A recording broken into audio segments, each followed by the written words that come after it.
morning, everyone, and welcome to Urban Update. I am Alberto Vasallo. And on the show this morning, a beauty queen taking up the fight against child prostitution. Also on the program, giving away over 24,000 books to kids across the city. I think that number is growing this year. And later on, details on a unique dance marathon taking place just next month. But up first, can you believe the partnership turns 30 years old? I can't. Formed in 1987, the partnership has evolved from its original focus on the advancement of African Americans in corporate Boston into this organization that supports multicultural professionals at all levels. Now, during its 30-year history, the partnership has collaborated with, get this, nearly 300 corporations who've sponsored over 4,000 multicultural executives and professionals. Now, the partnership has also expanded by creating the C-Suite program for executives of color at the highest level of corporation.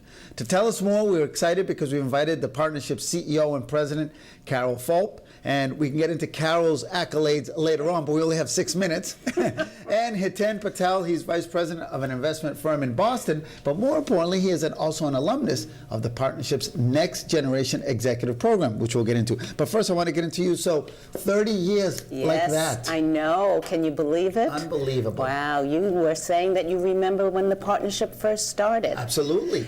And for those who don't, tell me why it started and what was kind of the reason behind that. Well, let me tell you a little bit about the history. During busing, Mayor White felt it was critical to form an organization that helped advance African Americans in corporate.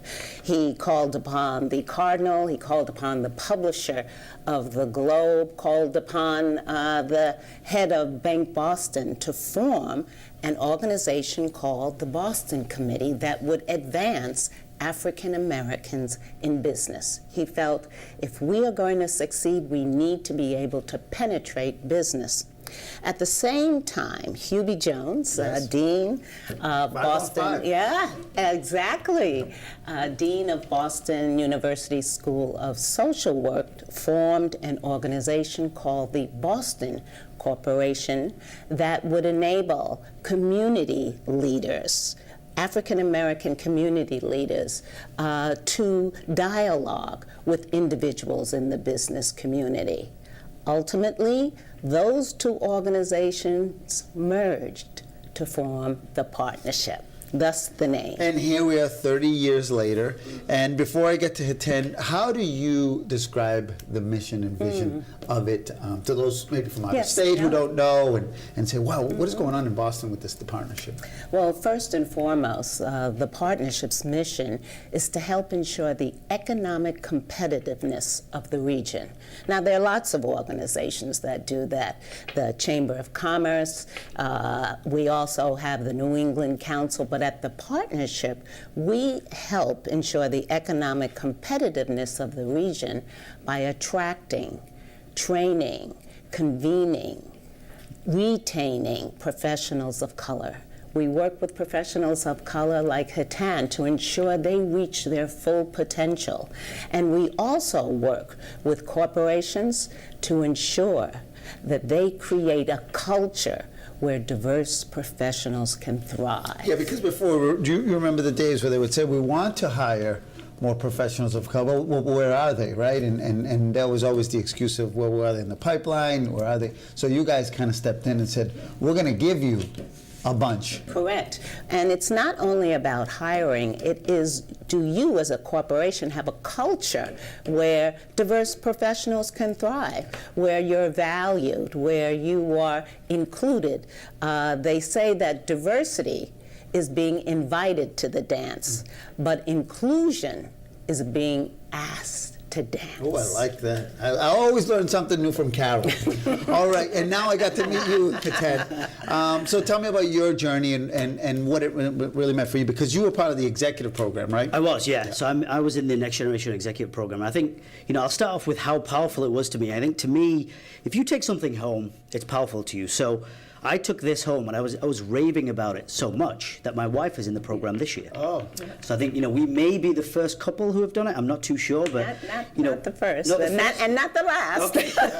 But that was important to me to say, look at this organization. So, we were talking about journeys. I was born and raised in England. I moved to America 14 years ago. I followed a girl here who's now my wife, this woman I speak of, and I learned about the partnership in my first year of law school, so I knew that it had a reputation for training individuals of color. So I always wanted to make sure that I wanted to avail myself of these opportunities because I wanted to be a leader in Boston. So I started the program. I started the NGE program, and I couldn't believe how good it was. I had good expectations. Couldn't realize, all right, this is great, and it gave me a network of individuals that was just unbelievable. I can call on these folks at any time. So if you think about the combination it gives me, the professional training and the network, it makes this a partnership of power. So you're a big, obviously your wife is going to be, so you're a big kind of proponent of it. But Carol, I know you've done a lot, but there's still a lot more to do, right, in today's environment. And that's why you need organizations like the partnership. Think about it. We have in Boston 53% people of color. And what we want to see are 53% people of color at every level of organizations. And until we have parity, then you don't need the partnership. But now the partnership is needed more than ever. Yeah, I agree now more than ever. And it's a good trend. It's a good time for Boston. It's a good time for the partnership because I think, and you could speak to this better, CEOs are starting to realize it because they're the ones that can make the difference. Boston CEOs, right? Absolutely, absolutely. All the studies link diversity, having a diverse workforce, to innovation. You don't want to have everyone in your organization looking alike, thinking alike. You'll have group think, but you want people with diverse perspectives, and to do that, you have to have diversity of all kinds. You as an organization, you as a CEO want to attract the best talent of all kinds. And would you have stayed in Boston had it not been for the partnership, or you may have looked elsewhere? I was looking elsewhere, yeah. I wanted to make sure that I felt at home, and I think to me, Boston was less diverse 14 years ago as I was looking in the professional world. So yes, I found them early and they made me stay, and I'm happy. Good, good. Now, we're talking a little bit about the last 30 years. How about the next 30 years? Yes. What's in your crystal ball, if you could look? Well, just think about it. In the next 30 years, by 2042, there will be more people of color in this country than Caucasian. That's your workforce, that's your marketplace. And even today, there are more babies of color being born in America than Caucasians. So this is our market. This is our labor force. It just makes good business sense to diversify your organizations. Oh, I just couldn't wrap it up any better. That's it. That's it. You know, drop the mic. She dropped the mic. Absolutely. Thank you so much, Carol. Thank you, Alberto. Always a pleasure having you here. It's my pleasure to be with you. And you're in good hands. Thank you. You're in I good know. hands. We're fortunate. I know. Our next generation of leadership here. Thank you for coming, Hiten. Thank you. All right, don't go anywhere because up next we're going to talk about giving away over 24,000 books last year to children in Boston. More this year. All the details right here on Urban Update.